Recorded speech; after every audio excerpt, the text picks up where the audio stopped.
sini saya akan menjelaskan praktik manajemen bisnis Alfamart. Sejarah Alfamart. Alfamart adalah salah satu minimarket yang terkemuka di Indonesia. Gerai Alfamart dapat ditemukan di segala penjuru daerah, terutama di kota-kota besar. Alfamart didirikan pada 22 Februari 1989 oleh Joko Susanto yang mengawali usahanya di bidang perdagangan dan distribusi. Di tahun yang sama, di bulan Desember, Joko Susanto menjual mayoritas kepemilikannya kepada PT HM Sempurna Tbk, yang dimana di tahun 99 ia mulai memasuki kembali sektor minimarket yang menyajikan produk sehari-hari dengan harga terjangkau. Dengan kegigihannya di tahun 2002, ia mencapai 17.813 gerai yang tersebar di Indonesia. Kemudian di tahun 2009, Alfamart mencatat saham perdananya di Bursa Efek Indonesia sebesar 395.000 per saham. Kemudian di tahun 2012, Alfamart mendirikan anak perusahaan yaitu PT Sumber Indah Lestari yang berfokus di bidang kecantikan dan kesehatan. Kemudian di tahun 2014, Alfamart tidak hanya sukses di Indonesia. Perusahaan retail yang berada di bawah naungan PT Sumber Alfamaria Trijaya ini melebarkan sayap hingga Filipina, hingga mendirikan 1.400 lebih gerai perseorangan beroperasi di Filipina. Kemudian, struktur organisasi Alfamart yang berperan dalam efektivitas komunikasi. Struktur organisasi Alfamart adalah departementalisasi, yaitu karena di dalamnya terdapat pembagian tugas dan tanggung jawab karyawan berdasarkan fungsi atau area tertentu yang memungkinkan pengelolaan organisasi Alfamart ini lebih efisien. Yang kedua, ada bentuk dari struktur organisasi Alfamart, yaitu secara vertikal, di mana keputusan dan informasi mengalir dari manajemen yang paling atas atau karyawan paling atas hingga staf yang ada di lapangan. Terus selanjutnya ada struktur organisasi Alfamart yang berperan dalam efektivitas komunikasi dan koordinasi. Struktur organisasi yang sangat mempengaruhi bagaimana komunikasi berlangsung dalam perusahaan di Alfamart. Struktur organisasi yang jelas dan hierarkis mendukung efektivitas komunikasi dalam berbagai aspek, seperti koordinasi yang lebih efektif. Misalnya, jika ada kebijakan baru, informasi dapat segera diteruskan ke setiap toko melalui rantai komando yang sudah tertata. Kemudian, fleksibilitas dalam mengatasi perubahan seperti dengan struktur yang sudah tertata.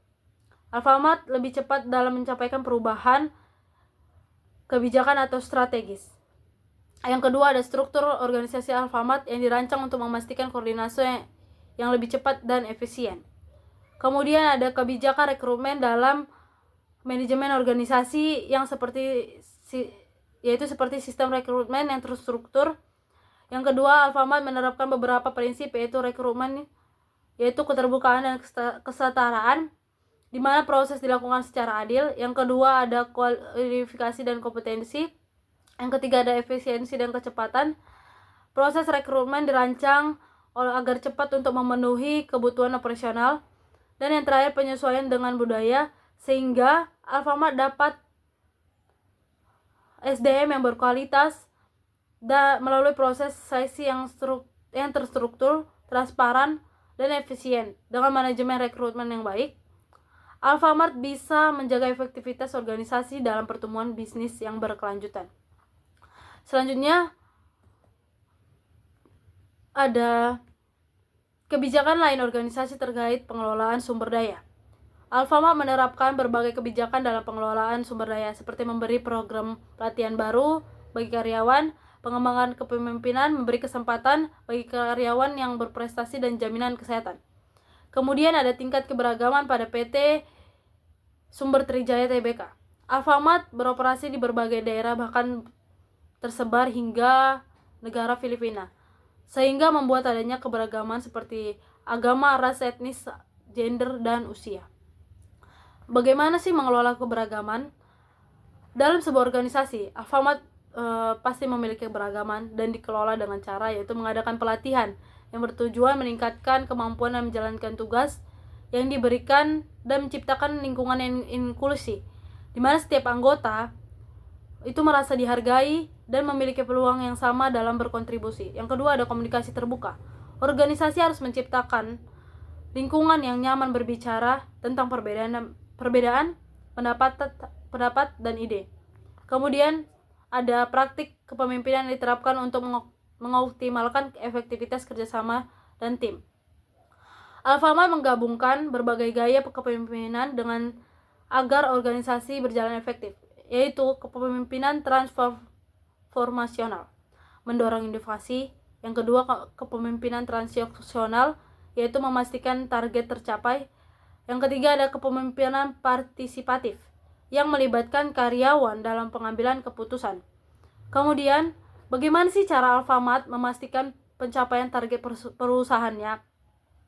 Sebagai retail modern,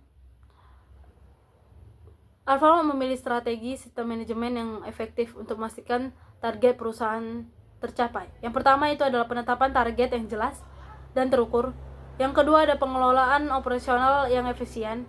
Yang ketiga ada strategi pemasaran dan program promosi. Yang keempat ada pengelolaan SDM yang profesional. Dan terakhir yang ada evaluasi dan pengawasan kinerja rutin.